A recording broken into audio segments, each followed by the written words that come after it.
రేయ్, వినయ్ గారు ఎక్కడికి వెళ్ళాడు రా? ఎవరో తెలిసిన వాళ్ళు వచ్చారంటన్నా. రాత్రి అనగా వెళ్ళాడు, ఇంకా రాలేదు.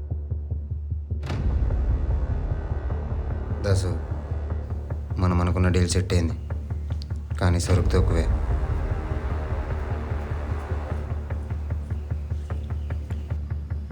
ఎంతంట? ఎంతో కాదు, ఒక 10 కిలోలు.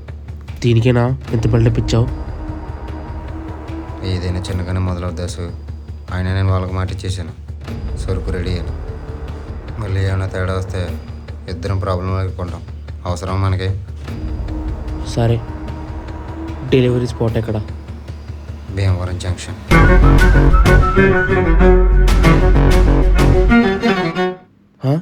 రైల్వే స్టేషనా? జనాలు ఎక్కువ ఉంటారు, రిస్క్ ఏమో. జనాలు ఉండడమే సేఫ్. అంతమందిలో సరుకు ఈజీగా వాళ్ళకి ఇచ్చుకోవచ్చు. పెద్ద టెన్షన్ పడాల్సిన అవసరం కూడా లేదు.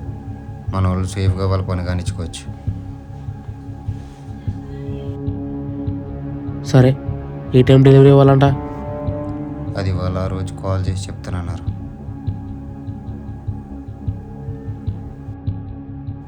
ఏమైంది దాసు, ఏంటి ఆలోచిస్తున్నావు?